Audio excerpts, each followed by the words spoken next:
Bonjour tout le monde, je suis ravi de vous retrouver enfin pour cette troisième partie des vidéos dédiées aux pellicules et films argentiques.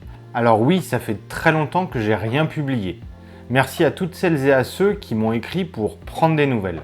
Je vous rassure, tout va bien, mais j'ai malheureusement manqué de temps et d'énergie pour vous proposer de nouvelles choses sur la chaîne. On va pas se le cacher, faire ce type de vidéo, ça prend pas mal de temps et d'énergie, et je voulais pas vous faire un truc trop vite fait. Les semaines ont passé, les projets pro et perso se sont enchaînés à la vitesse de la lumière et nous voilà déjà en novembre, ça passe beaucoup trop vite. Mais me voilà de retour pour vous proposer de nouvelles choses. Pour celles et ceux qui sont nouveaux sur la chaîne, je m'appelle Jérôme, je suis passionné de photos depuis toujours et tout particulièrement d'argentique et de noir et blanc. J'essaye de partager ma passion au travers de vidéos explicatives, de tests matériels et de balades photos. Pour les personnes qui me suivent déjà, encore un grand merci de votre soutien, que ce soit ici ou sur mon compte Instagram sur lequel je viens de passer les 1000 followers, ça fait très plaisir. Donc aujourd'hui, je vous propose de clôturer cette série dédiée au monde des pellicules au sens large. Je vous rassure, j'ai plein d'autres idées pour vous proposer des tests et des comparatifs de rendu pour vous aider un petit peu dans vos choix si vous en avez besoin. Après avoir abordé les pellicules d'un point de vue historique, vous avoir présenté les différents formats et leurs spécificités techniques, je voulais être concret aujourd'hui et vous montrer comment il était possible de charger une pellicule dans un boîtier en fonction de son type et de son format. J'ai la chance d'avoir une jolie collection d'appareils variés, utilisant différents types de films que je vais pouvoir vous présenter aujourd'hui. 35 mm, moyen format et même plan film. Même si je shoote quasi exclusivement en noir et blanc, je vous rassure tout de suite, ça ne change rien si vous avez des pellicules couleur. Petit rappel déjà, les différents formats de pellicules ne se présentent pas de la même manière, comme nous l'avons déjà abordé dans une précédente vidéo. C'est logique, et pour le chargement des boîtiers, c'est pareil. Cette vidéo n'a pas pour but d'être ultra exhaustive, mais plutôt d'aider les débutants ou non à bien préparer le matériel avant une sortie photo. On commencera par un boîtier réflexe manuel très classique avec mon Nikon FM, très représentatif de ce que peut être un boîtier pour bien débuter.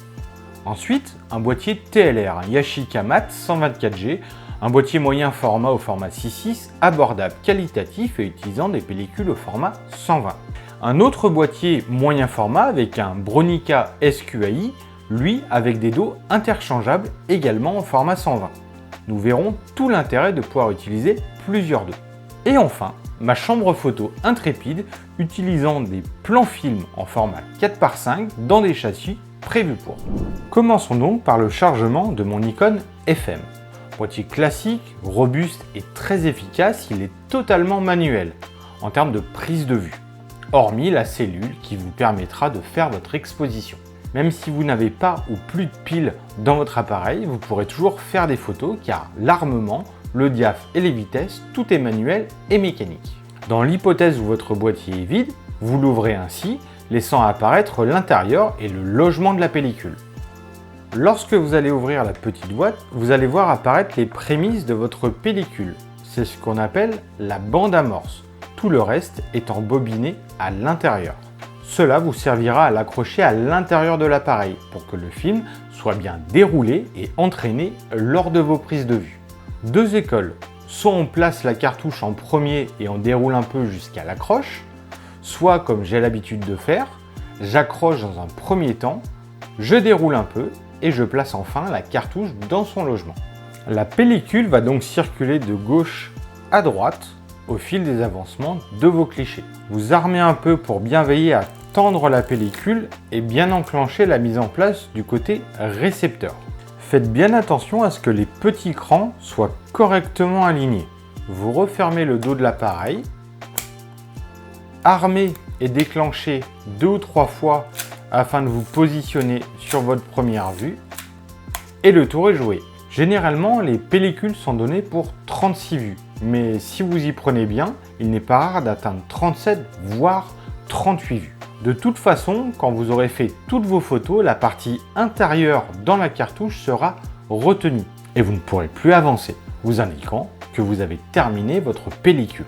Petite astuce, surtout si vous êtes débutant, lorsque vous armez votre appareil, pas besoin d'y aller trop fort, surtout quand vous approchez de la fin, car le risque, c'est d'abîmer dans un premier temps votre appareil, mais aussi de casser le lien à l'intérieur de la cartouche. Dans ce cas-là, c'est problématique, car vous vous en doutez, la pellicule ne doit pas rester à l'emplacement de droite. Dès lors qu'on rouvrira le dos, elle sera en contact avec la lumière et donc vos photos seront malheureusement foutues. Vous avez fait toutes vos photos, il vous suffit de rembobiner la pellicule en sens inverse pour la remettre dans la cartouche à l'abri de la lumière. Pour cela, il faut dans un premier temps déverrouiller la zone réceptrice. Cela se représente le plus souvent sous la forme d'un petit loquet sous le boîtier, juste ici.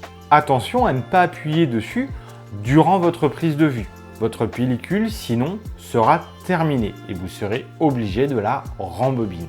Comme je vous disais, tout est manuel sur ce type de boîtier, pas comme d'autres plus récents qui, grâce à l'électronique et à des piles, le boîtier s'en chargera. Vous disposez d'une petite manivelle sur le dessus côté gauche de l'appareil. Vous moulinez dans le sens de la petite flèche, jusqu'à entendre que la pellicule s'est complètement décrochée de l'intérieur et s'est remise dans la cartouche. Le tour est joué, la pellicule est sécurisée en termes de lumière et vous pourrez ouvrir le dos pour la récupérer. Vous la remettez dans sa petite boîte hermétique et direction votre labo préféré, votre salle de bain, si vous faites vous-même votre développement. Rien de compliqué au final, il faut juste être rigoureux et précis et tout se passera bien. Au fur et à mesure des nouvelles pellicules, vous allez gagner en confiance et les installer deviendra un jeu d'enfant. Je vous parlais d'appareils plus modernes avec de l'électronique et des piles. On peut prendre l'exemple de mon petit Minolta et également de mon Nikon F100. C'est encore plus basique, ça enclenche et ça rembobine tout seul une fois la pellicule terminée. Parlons cette fois de boîtiers un peu différents utilisant un autre type de pellicule, à savoir le format 120 comme vu dans une précédente vidéo. Cela se présente ainsi, une pellicule photosensible enroulée à l'intérieur d'un papier de protection. Pour la démonstration, je vais en dérouler un peu, mais uniquement pour vous montrer. Ne faites pas ça chez vous si vous voulez faire des photos. Là, il s'agit d'une vieille pellicule inutilisable. Vous voyez ainsi que le film à l'intérieur est protégé par un papier de la lumière. Le système est donc différent car cette fois le papier va se dérouler avec la pellicule pour se bobiner sur un côté récepteur. Plus besoin de rembobiner la pellicule comme avec le format 35 mm. Dans le cas d'appareils type TLR, Twin Lens Reflex, comme mon Yashica 124G, il faut placer la bobine à l'intérieur de l'appareil. Vous insérez généralement votre bobine sur la partie basse, tandis qu'une bobine réceptrice vide attend le film sur la partie haute. Vous positionnez votre film ainsi de manière à pouvoir faire avancer votre papier en veillant à ce qu'il soit bien accroché sur la partie réceptrice. Dans la plupart des cas sur les TLR, une indication sur le boîtier et une flèche sur le papier, comme celle-là, sont à mettre l'une en face de l'autre, avant de refermer le dos et d'armer pour arriver à la première vue. Il n'est donc pas nécessaire de rembobiner votre film puisqu'il ne s'agit pas d'une cartouche. Une fois que vous avez terminé vos photos, vous terminez de bien mouliner afin de complètement enrouler votre film sur la bobine réceptrice. Vous ouvrez le dos et votre film est prêt à être sorti.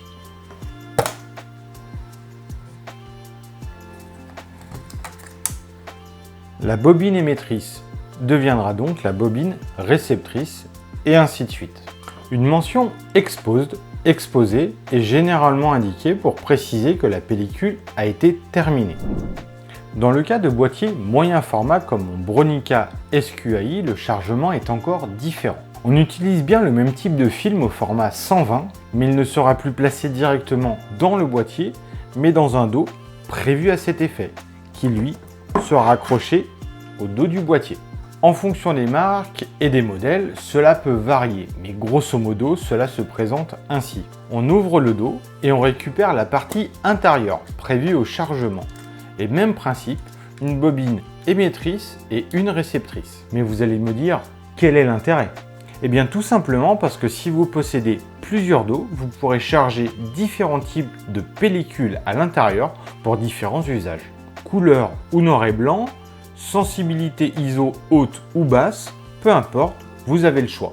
Contrairement au Yashica de tout à l'heure qui, une fois chargé, vous oblige à terminer vos vues pour changer de pellicule, dans ce cas, vous allez pouvoir gagner en variété de prises de vue en fonction de vos chargements et des pellicules que vous avez placées à l'intérieur. Vous voyez par exemple, j'ai plusieurs dos, dont un qui est déjà chargé avec une pellicule différente des autres.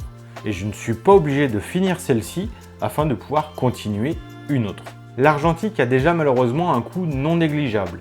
Pas besoin de shooter vite fait et potentiellement gâcher quelques vues afin de pouvoir juste terminer sa péloche. Néanmoins, je vous conseille, si vous disposez de ce type de boîtier avec dos interchangeable, de ne pas laisser vos pellicules trop longtemps dedans.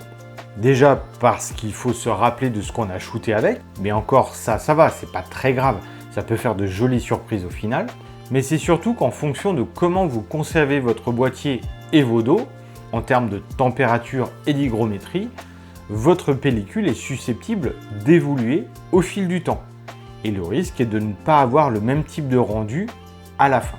Et aussi tout simplement de marquer votre pellicule en termes de forme, étant donné qu'elle fait des plis. Personnellement, je n'ai pas fait de test précis en la matière, mais je pense que c'est vraiment à prendre en compte. En termes de lumière, sauf à avoir des fuites au niveau du dos, et un dos donc du coup pas très étanche, il ne devrait pas y avoir de gros problèmes par rapport à ça.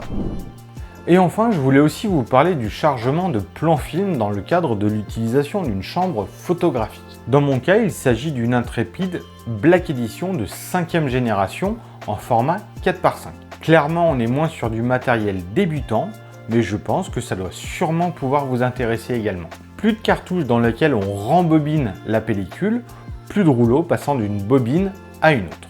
Il s'agit de plan film et comme nous l'avons déjà évoqué dans une autre vidéo, il s'agit d'une plaque photosensible de grande taille. Et cela se présente ainsi.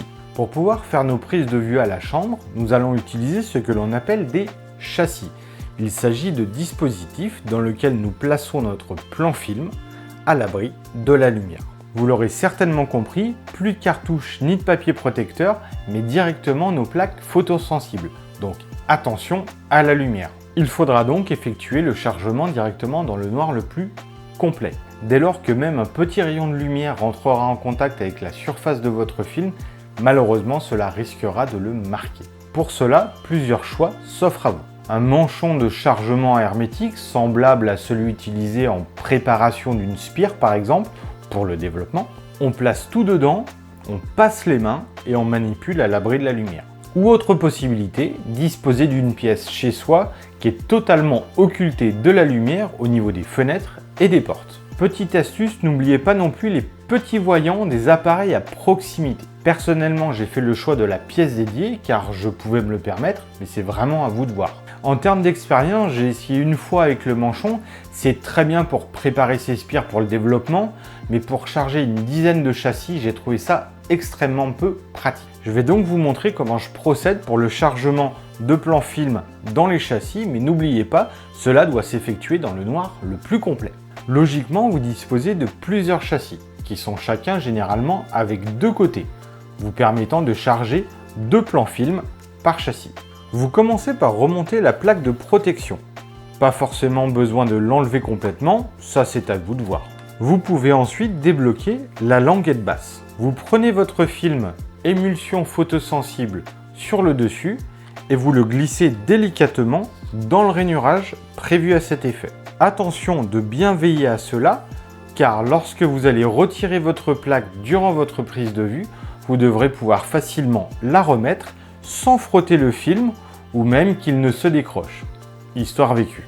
Comme vous faites ça dans le noir, pour vous aider à déterminer le bon côté, vous disposez de petites encoches juste ici qui se situeront en bas à gauche de votre châssis.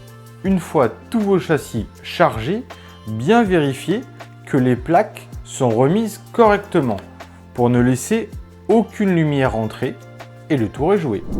Je clôture ici cette troisième et dernière partie consacrée aux pellicules et films photos. Elle aura mis du temps à sortir, mais comme on dit, mieux vaut tard que jamais. J'espère qu'elle vous aura plu et surtout vous aura été utile. Débutant ou non, c'est toujours intéressant je trouve de revoir tout ça. N'hésitez pas à me dire en commentaire ce que vous en avez pensé, si vous avez des questions et si vous avez des choses à rajouter. Si ce n'est pas déjà fait, je vous invite à vous abonner et à activer la cloche des notifications. Ça vous permettra d'être prévenu des prochaines vidéos, qui cette fois-ci devraient être beaucoup plus régulières. À me claquer un joli pouce bleu pour l'algorithme YouTube, ça peut toujours aider. Et encore un grand merci pour tous vos commentaires positifs et bienveillants. Les messages en mode rageux sont vite oubliés quand je vois tous vos encouragements et vos retours positifs. Pour retrouver mes photos, c'est sur mon compte Instagram shoot.argentique qui s'affiche juste ici. Je viens tout juste de passer les 1000 followers, ça me paraît déjà complètement énorme. Je compte sur vous pour liker également si ça vous plaît. Petite nouveauté, je ne vous en ai pas encore parlé du coup. J'ai lancé cet été mon site de tirage d'art dédié à ma pratique photo argentique et noir et blanc. Vous pouvez y retrouver quelques-uns de mes clichés dispo à la vente sur des très beaux papiers d'art. Je vous dis à très vite pour de nouvelles aventures argentiques. D'ici là, prenez soin de vous et surtout, n'oubliez pas de shooter.